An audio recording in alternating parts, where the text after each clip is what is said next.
భైరవ మూవీని బాయ్కాట్ చేయబోతున్నారు భయ్య మెగా ఫ్యాన్స్ అలాగే వైసీపీ ఫ్యాన్స్. భైరవ మూవీని అయితే బాయ్కాట్ చేయబోతున్నారు భయ్య. అసలు ఎందుకు చేస్తున్నారు అనేది అనమాట పాయింట్ అయితే మాట్లాడుకుందాం. అదే కాకుండా ఈ మూవీకి సంబంధించిన ప్రీ రిలీజ్ ఈవెంట్ లో అనమాట డైరెక్టర్ విజయ కనకమెడల గారు ఒక స్పీచ్ అయితే ఇచ్చారు. ఏంటంటే ఒక సంవత్సరం క్రితం ఒక మగాడైతే వచ్చారు, అతను రావటం కారణంగా అనమాట సనాతన ధర్మం సేఫ్ గా ఉంది అని అనమాట ఒక స్పీచ్ అయితే ఇచ్చారు.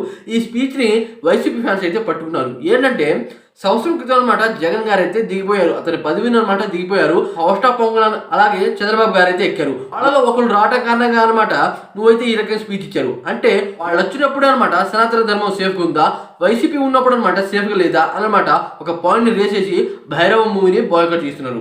అదే కాకుండా ఇంకో విషయం ఏంటంటే చిరంజీవి అలాగే రామ్ చరణ్ ఫోటోని అనమాట మోడిఫై చేసి ఒక పోస్ట్ అయితే పెట్టాడంట డైరెక్టర్ విజయ కనకమెడల గారు.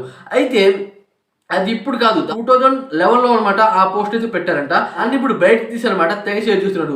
దాంట్లో చిరంజీవి గారికి గుండు ఉంది, రామ్ చరణ్ లుక్ ఏమో అదులా ఉంది. దాని అనమాట ఇప్పుడు పాయింట్ అయితే చేస్తున్నారు మెగా ఫ్యాన్స్. దీనివల్ల అనమాట భైరవ మూవీకి పెద్ద ఎఫెక్టే పడుతుంది భయ్య.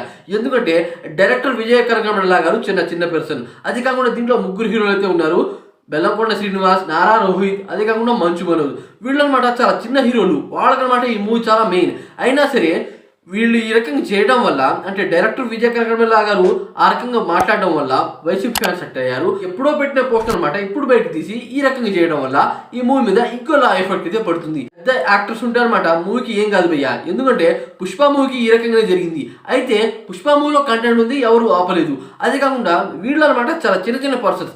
తప్పకుండా బాయ్కాట్ ఎఫెక్ట్ అయితే వీళ్ళ మీద అయితే పడుతుంది.